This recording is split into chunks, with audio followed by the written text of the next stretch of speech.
Prime Minister, thank you for being here tonight. It really is an honor to have you.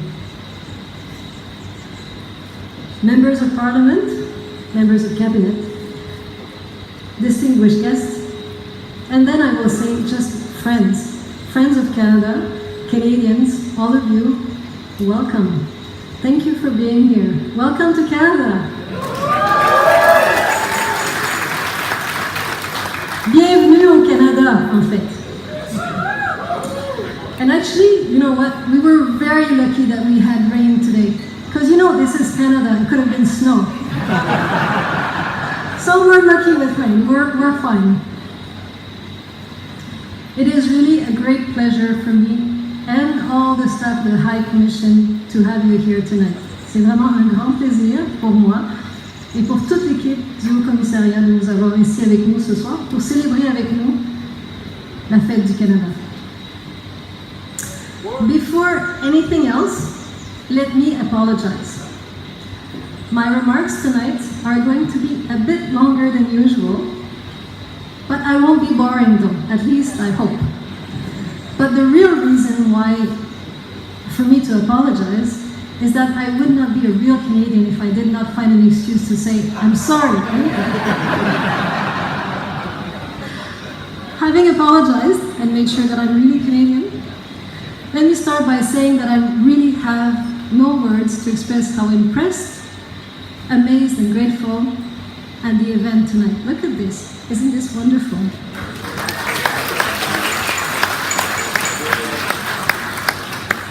As I started my tenure here last year, I discovered very quickly the incredible connection between Barbados and Canada, our long-standing trade ties, our shared heritage, our values, but more importantly, the incredible deep human connections we share.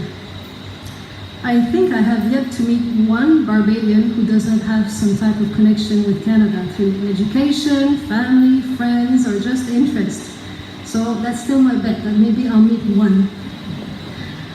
So to give justice to that very special relationship, we thought it was important to mark it in a special way in Barbados, this 150th anniversary. I had a vision of creating an event that would go beyond the usual annual celebration to highlight this historic landmark in Canada's timeline. And I had a number of ideas, and well, actually, lots of them, as my team teases me all the time. And very little means. And now seeing how that vision has become reality tonight impresses me beyond words. As you know, tonight is really the key event of a historic year, but we are celebrating the 150th throughout the whole year. For those of you who remember, in January, we launched the celebrations with concerts of the jazz legend Oliver Jones at the Frank Collymore Hall. At that time, again, for those of you who remember,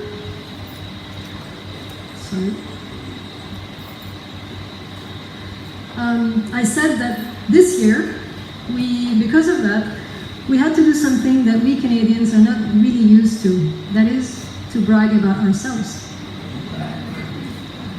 So this year, I've been doing a lot of that actually, and on a number of occasions, but you will have to bear with me because actually this is really the bragging night. So tonight, I would like to turn myself into a little bit of a storyteller and tell you 3 stories. First, the story of Canada. What is our history? How we have journeyed over the last 150 years? And especially what we have become and what we stand for today. Second, the Canada-Barbados story. What is our rich history, what we have accomplished over the years, and what we can do together in the future. And third, I would like to tell you a story about my country that for me defines more than anything else what Canada and Canadians are all about. So, let's start with the story of Canada. For those who are not really familiar with it, I could try to tell it to you myself. I could tell you all about the last 150 years, but I don't think I could do it as well as Austin Powers, also known as Shrek also known as Mike Myers. Please listen to him as he summarizes our journey to 150 years in 5 minutes.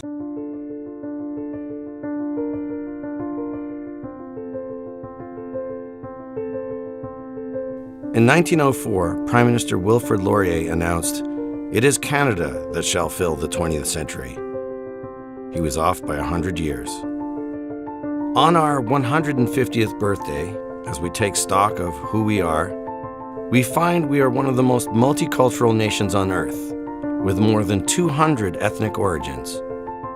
We have abundant natural resources: water, timber, oil, metals. We have created some of the world's most livable cities and some of the best hockey players. The journey wasn't smooth, but it's what made us. The First Nations arrived 15,000 years ago. They adapted to the land and climate and integrated their belief system with nature. The first Europeans had more trouble adapting to the land. In 1534, Jacques Cartier looked at Newfoundland and said, "I am inclined to believe that this is the land God gave to Cain." In 1759, French and English clashed on the Plains of Abraham. By 1812, we were united in a war against the United States. Outnumbered and outgunned, we emerged victorious 2 years later. In the West, David Thompson, the greatest land geographer who ever lived, as he was later called, walked and paddled more than 50,000 square kilometers. And we expanded west to fill those spaces he had mapped. In 1864, John A. Macdonald said, "There may be obstructions, local differences may arise, disputes may occur, local jealousies may intervene, but it matters not. The union of the colonies of British North America under one sovereign is a fixed fact." It wasn't a fixed fact, not yet, and local differences did arise. They still do. But on July 1st, 1867, we became a nation. In 1914, we went to war against Germany, following Britain's lead. In April 1917, the Canadian Expeditionary Force assaulted Vimy Ridge in France. It was a proving ground for Canada's troops. The casualties were high, more than 10,000, with 3,600 dead. But the assault was a success. The Canadians had accomplished what the French and British couldn't, and Vimy became a touchstone for Canadian nationalism. In 1939, we came to Britain's aid once more, as allies this time, rather than a colony. The Second World War was a defining event for Canada. More than 1 million Canadians served. Once more, we proved our worth at Caen, at Ortona, at Dieppe.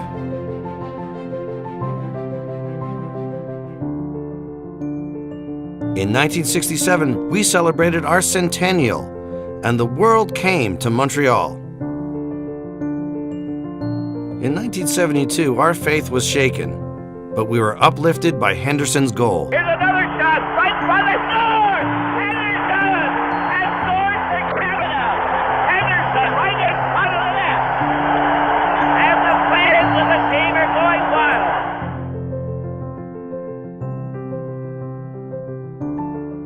We were given long winters and great distances.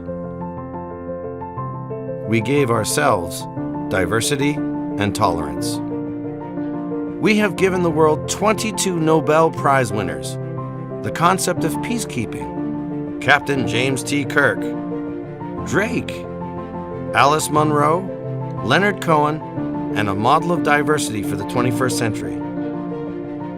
And as we look at ourselves at the age of 150, we're still young, still growing, and still believe the best is yet to come.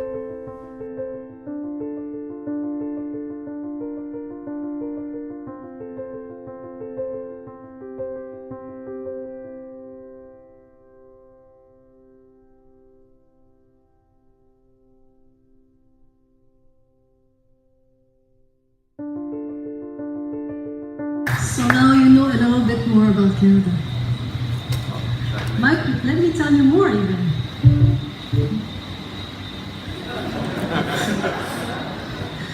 Mike Myers told you that Canada gave the world peacekeeping missions, Captain Kirk and Drake. Let me expand a bit and include peanut butter, Trivial Pursuit, and basketball. Yes. And of course, as you can imagine, a lot of things that have to do with snow and ice, such as snowmobiles, ice hockey, and goalie hockey masks.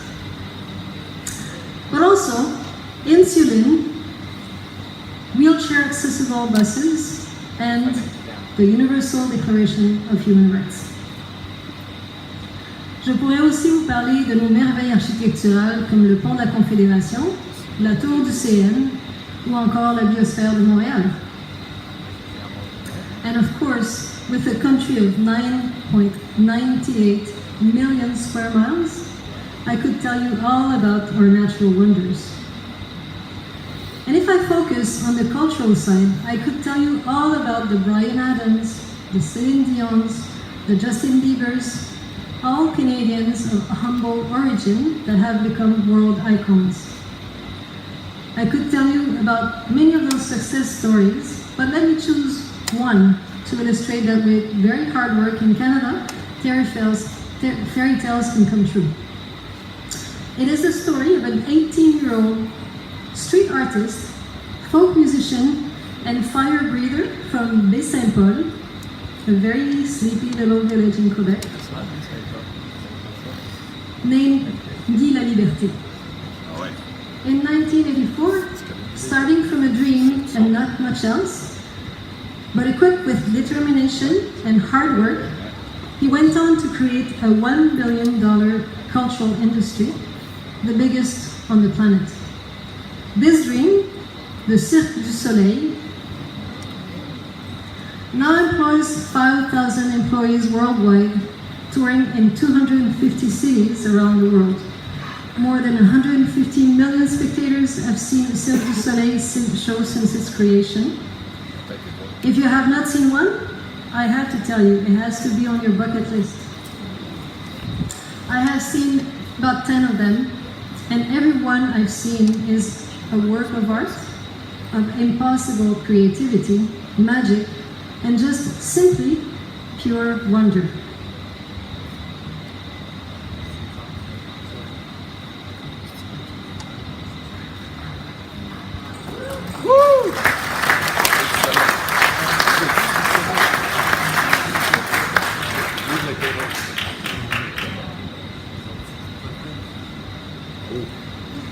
In parallel to their incredible success, social action is strong on their agenda, with Cirque du Monde working with marginalized youth in slums around the world, and with the One Drop Foundation striving to give universal access to water.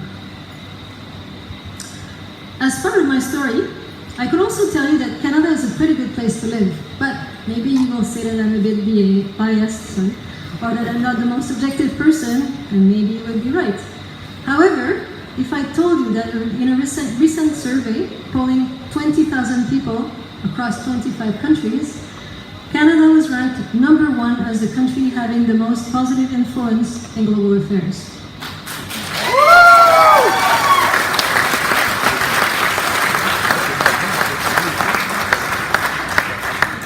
Or that, in March, at the World Economic Forum, for the second year in a row, out of 80 countries surveyed, 80, Canada was ranked the best in the world. And, wait, if more convincing was even needed, I could also tell you that Canada became the best country and the first country in the world for quality of life for the second straight year.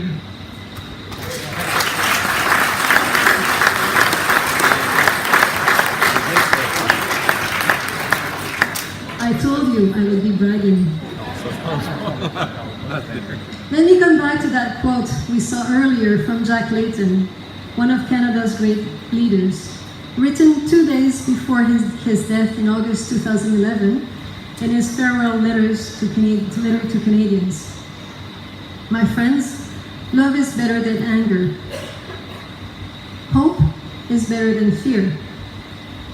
Optimism is better than despair. So let us be loving, hopeful, and optimistic, and we will change the world. And this is exactly where we are today, as we continue to play an influential and constructive role on the world stage, doing our best to have a positive influence on our planet. Next year, in 2018, Canada will be hosting the G7 Summit in Charlevoix, Quebec, to showcase our priorities, to strengthen the middle class and not leave anyone behind, to advance gender equality, to fight climate change, and to promote respect for diversity and inclusion. It is because of the importance of these 4 priorities for the planet that we wish to deepen our multilateral engagement and are seeking a seat at the United Nations Security Council in 2021, to continue to have a positive influence and contribute to the planet to make it a better place for all. This is where Canada is today.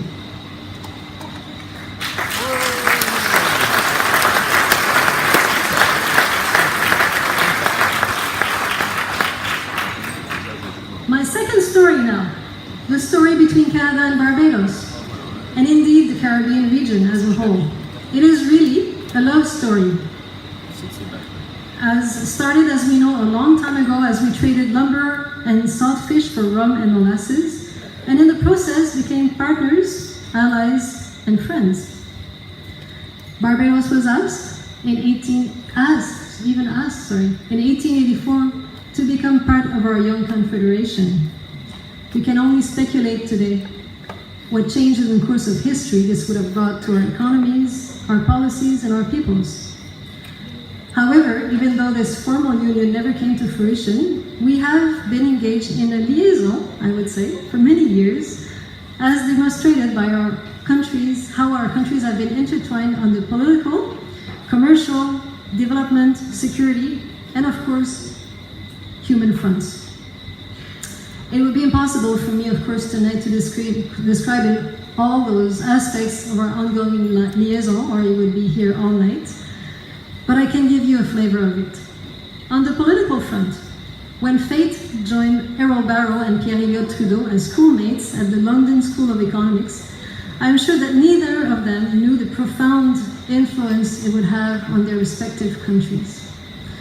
Although the term would only be coined much later, with his son actually, I think that we can definitely talk about a romance between Pierre-Elliott and Errol. This strong political relationship continues to this day as our values, common history, and even shared challenges continue to unite us in our bilateral discussions, as well as regionally at the OAS and globally at the UN. On the commercial and trade front, there is much to say. From the blue nose sailing between our countries, supporting the exchange of cod and lumber for sugar and molasses, we have come a long way. I think you agree. This year marks the 110th anniversary of our trade services in the region. Canadian banks have a strong presence and footprint, and branches in some cases were established here in the region before Toronto.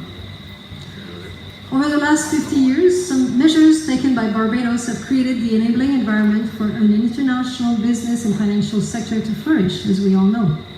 And similarly, measures taken by Canada have enabled Canadian companies to take full advantage of it to create the current state of sophisticated linkages between our economies. Under those regimes, Canada's banks, insurance, mining, and manufacturing companies have thrived, carrying with them growth at home in Canada and here in Barbados. With Barbados being the third destination of Canadian investment abroad with a volume of $70 billion annually, the numbers speaks for themselves. Security-wise, we're also closely linked as we recognize that threats know no borders, and the Caribbean security is our security. The Barbados Defence Force and the Canadian Forces have shared strong bonds throughout the years and continue to do so. We are very proud of the fact that Colonel Granholm, who is with us tonight, Barbados Chief of Staff, holds a master's degree in defense studies from the Royal Military College of Canada. years, Canada has also been supportive. Yes, you can share it.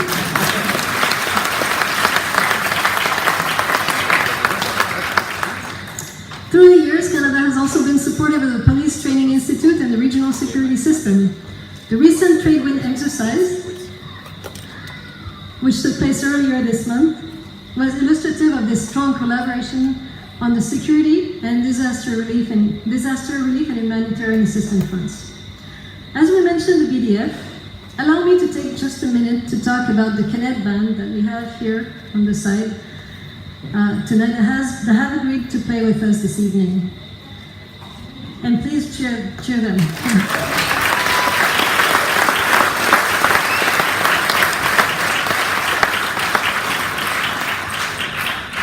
They will play with us for us a little later, and their presence here is very special to me for two reasons. First, because I believe the cadet organization is a great way to promote initiative and community involvement for youth. I'm a strong believer of that. And second, because not only because I was a cadet myself for 4 years when I was young, as you can see, I had to dig that very far. But also because it is where at 15 years old I met the man who became my husband. He was actually also in that picture. So I think it's probably not too difficult for you to find me on that picture.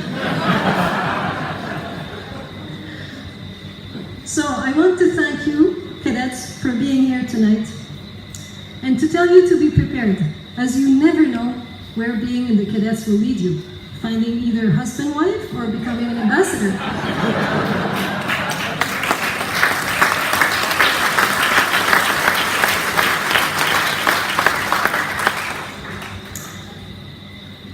Now, on the development aid front, throughout the 45 years of existence of CIDA, the Canadian International Development Agency, well known around the world, the Caribbean region has been considered a priority region. Even prior to that, as the Federation of West Indies was about to be created, we recognized the importance of inter-island trade and connectivity as an enabler of unification, just as coast-to-coast railway had been for Canada. As a result, Canada jumped in to help and offered in 1958 two ferries that could not have received better names, the Federal Leaf and the Federal Palm. As transportation evolved, Canada then built 14 airports in the region, including Sewell Airport here in Barbados. And through Air Canada was also involved in various ways through the years with BWIA, Air Jamaica, and Leeward Island Air Transport, also known as LIAT, although we're not connected to LIAT anymore.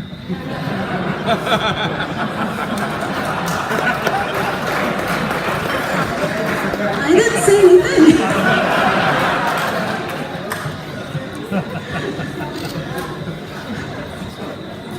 At the historic Canada Commonwealth Caribbean Conference in Ottawa in 1966, 50 years ago, amongst other things, the first step to establish the Caribbean Development Bank was taken.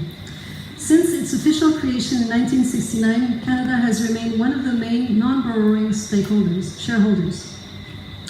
In the 1970-1980 decade, Canada built 150 maple leaf schools around the Caribbean. And 2 nights ago, some of you might know, I was in St. Lucia, and I had the privilege to be invited as a keynote speaker for the class of 2017 graduation in one of those schools, the Castries Comprehensive Secondary School. 43 years ago, one of my predecessors, High Commissioner Lawrence Smith, inaugurated this school and put a plaque there for generations to remember. I have to say, it was very touching and emotional for me to be a generation later, as High Commissioner, to be there invited to give the keynote address. And also to see that this school, 43 years after, is still vibrant, and I felt part of our joint history. And as you can see from the picture, as I told the graduates, I was not sure if they were wearing my flag or if I was wearing their uniform.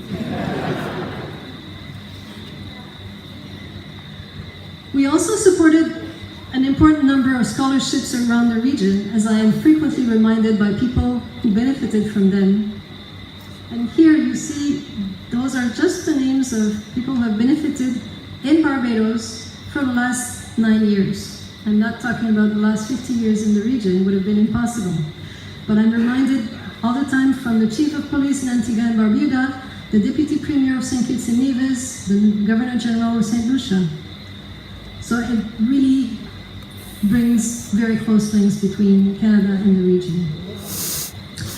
And more recently, in 2008, to foster a successful Canada-CARICOM free trade negotiation, we put in place a $600 million cooperation program.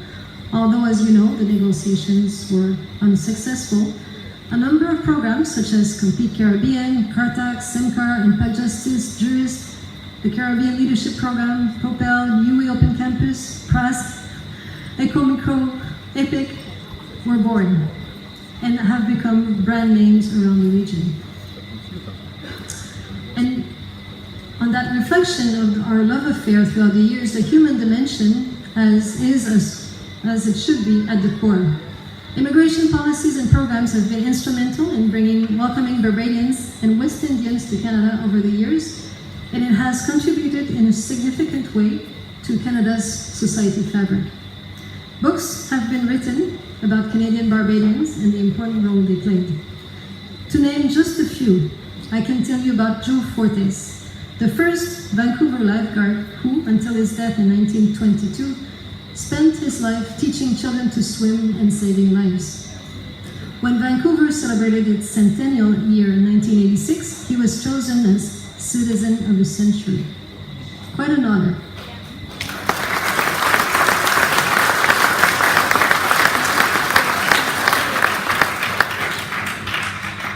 I could also tell you about Anne Coles, who was educated here at Queen's College, who, after she immigrated, yes, I know she has family here, who after she immigrated to Canada went on to become the first Black person appointed to the Senate of Canada and the first female senator in all of North America.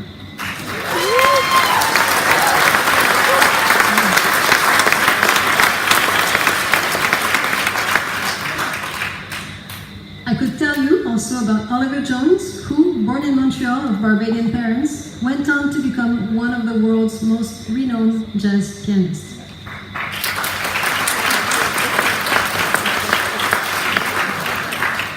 And as a last example, and I have no doubt that all Barbadians and Canadians alike will brag and cheer together when André de Grasse wins the next British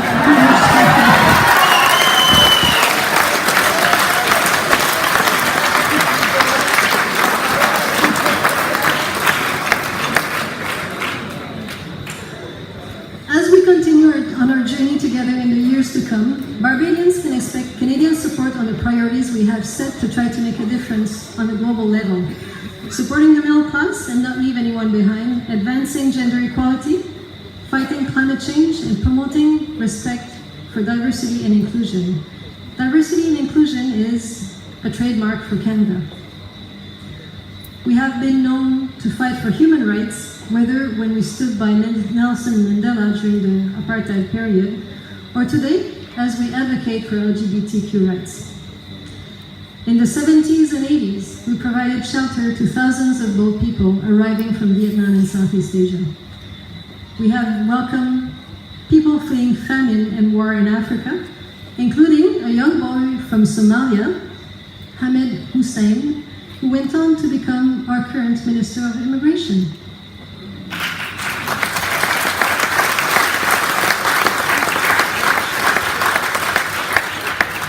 Every year, Canada becomes home to 300,000 new immigrants. Some countries fear diversity. We have grown strong because of it.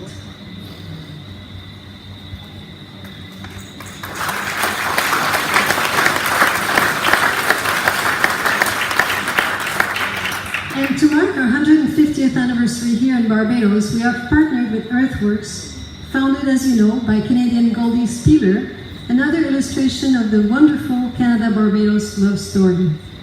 I would encourage you all to go and see this incredibly beautiful piece of art at the entrance of our chancery. As you enter there, please go and have a look. It is really amazing.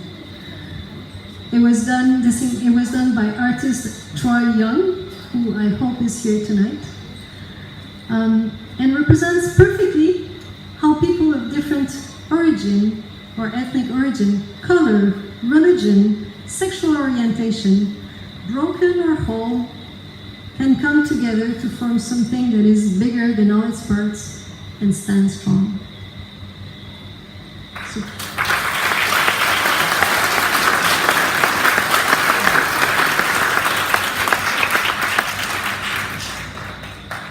and I think you know that for me, gender equality is just as important as diversity. Let me pause to give you a moment to give you the best illustration of both diversity and gender equality, our federal cabinet. Not only is it widely diverse in religion, ethnic origin, sexual orientation, experience, but of course, 50% of it are women.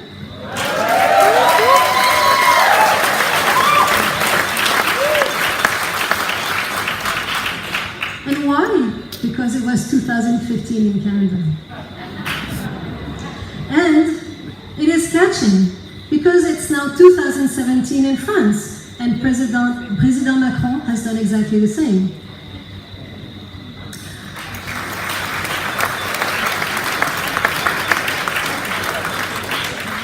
Our Prime Minister is a feminist, very proud to be. He's also a proud supporter, a strong supporter of diversity and gender equality, not only in words but also in action. 2 weeks ago, Canada announced our first feminist international assistance policy. And I think it's the first in the world.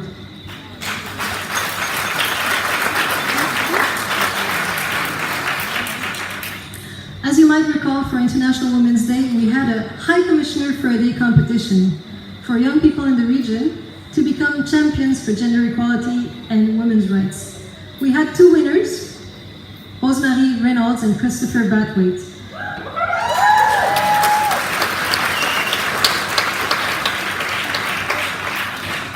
They had an amazing day, and we were very fortunate to have that day with them, and we're very happy that they applied.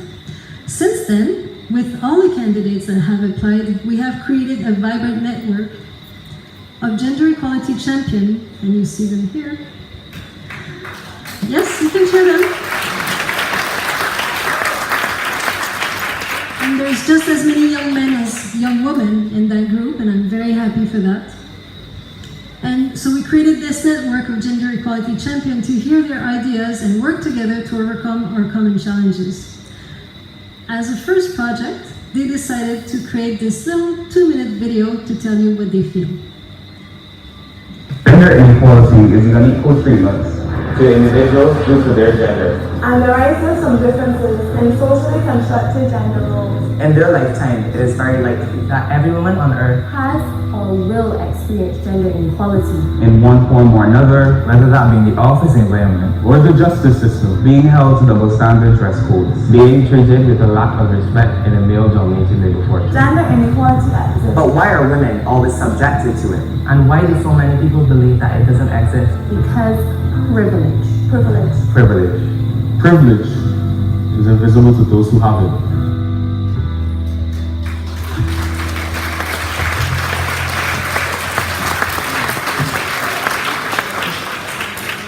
Sorry for the little technical glitch, but I want to congratulate the young people who have done this video.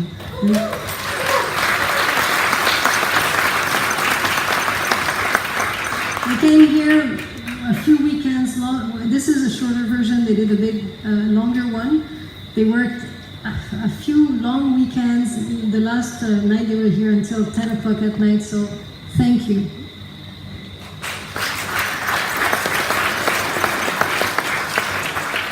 Now the environment.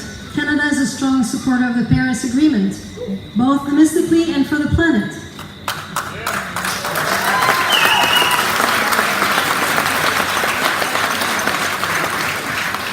We have announced a commitment of $2.65 billion to support that agenda abroad. 66% of Canada's energy is renewable. and Canadians are very environmentally conscious. Maurice Strong, a Canadian, was instrumental at the Rio Summit, and David Suzuki paved the way for environmental awareness. Every action counts. Every individual can make a difference for the planet.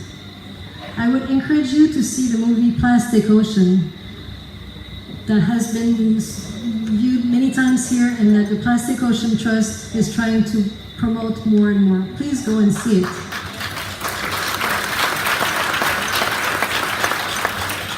It is extremely powerful. It tells us in a very powerful way to become more conscious of the impact of our daily choices and actions. And as Gabriel said before, tonight we have made the effort of finding ways of reducing plastic by finding ways of using biodegradable plates and forks. So let us move in that direction.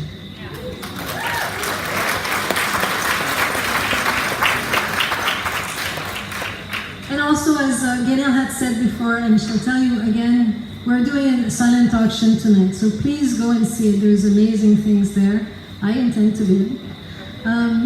And we are going to dedicate the funds to two causes, of course, as you can imagine, women's rights and the environment.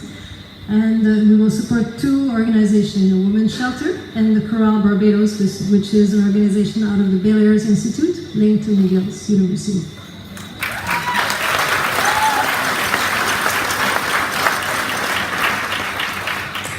Now, that was my second story. Before I go on to my third and last story, I would like to tell you something that is extremely important to me. I told you how impressed, amazed, and especially grateful I am tonight. I feel deeply grateful to two groups who have made this event possible, and it really is an amazing, historic event. Let me start by the first one, all the sponsors, Canadians and Barbadians alike, who have rallied in incredible numbers to form the Canadian 150 family. Can you cheer them?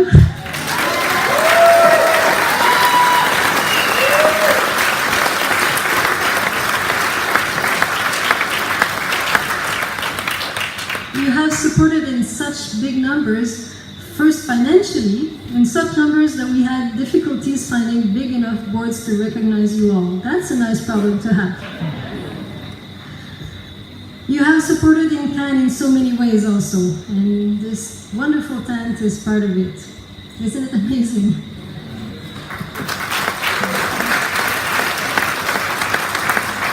And from tents to time, actually. And here let me give a special thank to Laura McNeil, I'm sure she is here, who worked with us on making the silent auction a reality. Thank you, Laura.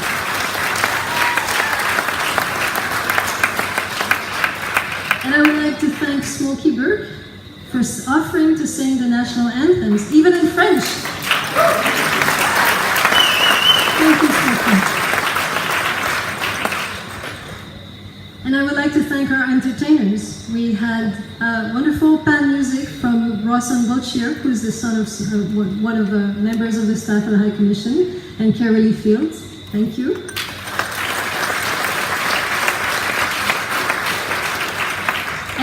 And I hope you have brought on your dancing shoes because we have the Red Boys band afterwards. So I hope you will dance. I intend to.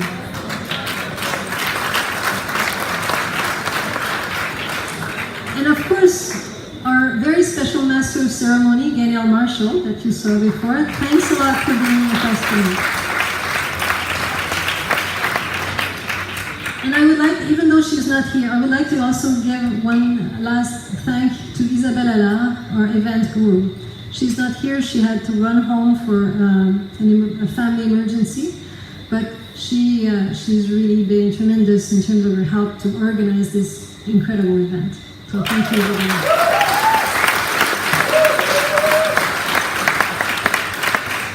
Now, as you will shortly see, and I know I stand between you and that, we had incredible support of our food and beverage sponsors who have enabled us to bring Canada to you tonight, as our incredible chef, Brenda Crawford, and her accomplice, Kathy Cadogan, will bring you on a culinary journey from Newfoundland to British Columbia. Please cheer them.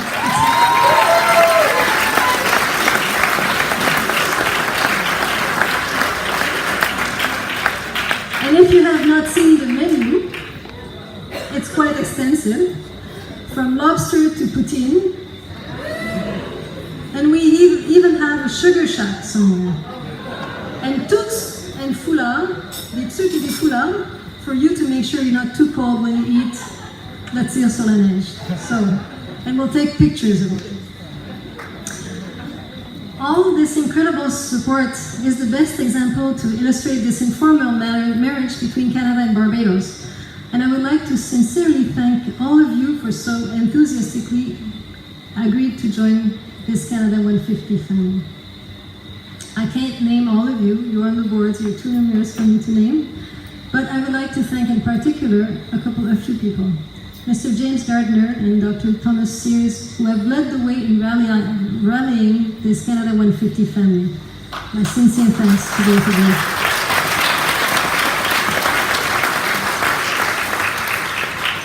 And also, I would like to express my profound gratitude to Sir Trevor Carmichael for his support, his advice, and his friendship.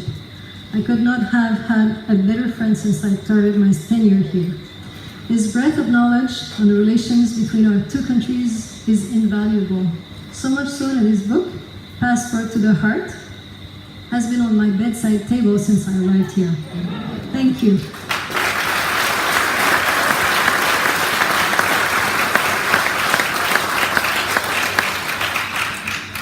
And of course, okay, now we had financial resources to be able to do something incredible, but really it has been done by the second group I'd like to sincerely thank, which is the whole team of the High Commission, that Bridgetown-based team, or BBS as we call ourselves.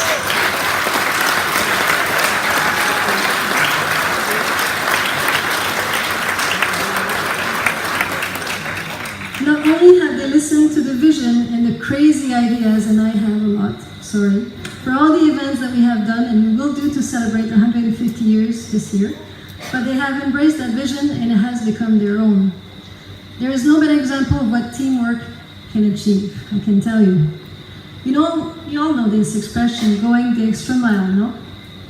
Well, the team has gone the extra marathon.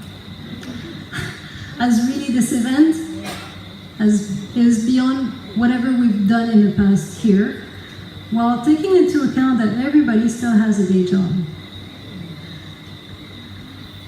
Time does not allow me to thank each of you individually, and I know you're out there, for all your contribution, but everybody has pitched in, even including our sons and daughter, from running errands, invitations, video presentation from my daughter here, and even painting. And I tell you, we don't support child labor, for sure. That's Emma Jane here, with the paintbrush. I would like to single out just a few individuals, especially Sharon Landry, who has been our CEO, actually, of this event, to have agreed to take on this incredible challenge. And she had actually two COOs, I would say, Alison Miller and David Lachance and his team, who have been doing an incredible job. But everybody has pitched in.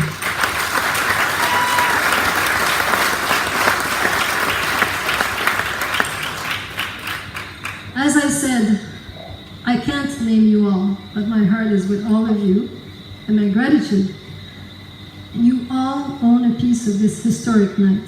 Here's the team yesterday. As you see it there, that's yesterday. Unfortunately, a few are missing, especially Vicky Charles, who has been a key player in all this. So I would like tonight to dedicate this very special night to the BBS team. Thank you.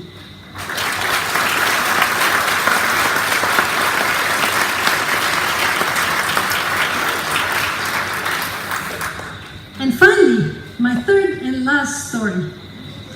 One that for me is the perfect illustration of what Canada represents. On 9/11, the whole world was shaken by the terrible attacks on the United States. As the American airspace closed on that day, over 240 flights were rerouted to Canada. 53 of those, carrying about 10,500 passengers, ended up in Gander, Newfoundland. There. Far. A tiny municipality of 10,400 people with a hotel capacity of about 550 rooms. I don't know if you can picture that. It's like if tomorrow 300,000 people landed on the same day in Barbados. The people of Gander and surrounding fishing villages filled their schools, community rooms, and churches with cots for the stranded passengers, or plain people, as they were called.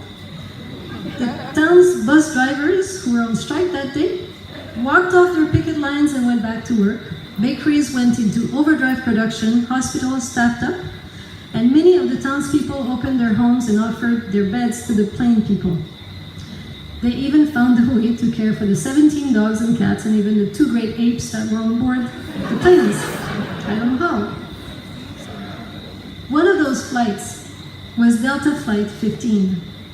The 218 passengers of Delta Flight 15 ended up in the fishing village of Leversport, 45 kilometers from Gander, where they were put up in high schools.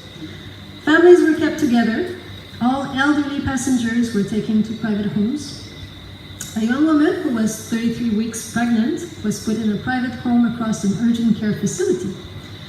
Phone calls and emails to loved ones in the US and around the world were available for everyone once a day. Can you imagine the volume? During the next 3 days, the passengers were given a choice of excursion trips to visit lakes and harbors and see the local forests. Elaborate meals were prepared by all the residents, including the mayor, and were brought to the schools, and people were driven to the restaurant of their choice. Residents let them use the showers, even borrow their cars, and none of the townspeople would accept money.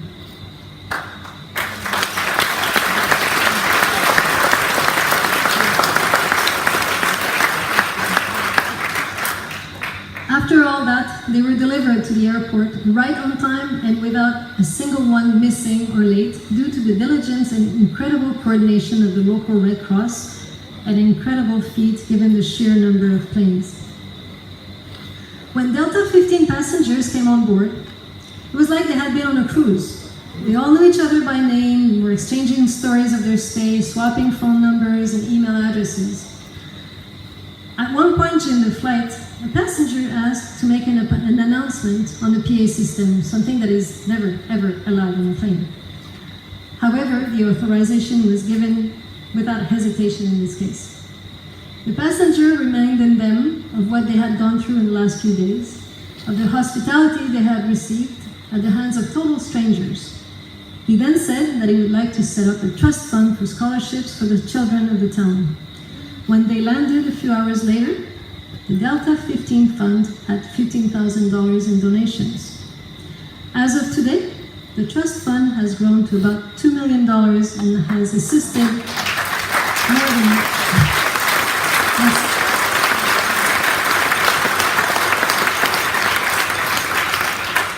$2 million and 135 students who have gone on to college because of that. What happened in Gander 16 years ago inspired a Broadway musical that just opened recently in February this year called Come From Away.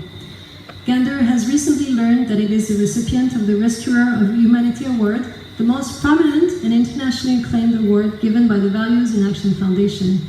Past recipients include Rosa Parks, Doctors Without Borders, and US President Jimmy Carter. I wanted to tell you that story for 2 reasons.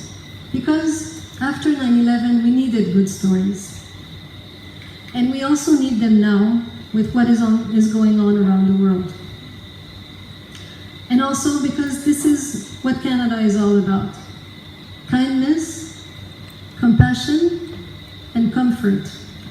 Whether for the 2001 plain people or to the more than 40,000 refugees that have found shelter in Canada over the last 2 years. More and more on social media and articles, even as a title of a book, we hear that the world needs more Canada. Well, I happen to agree. Happy birthday, Canada.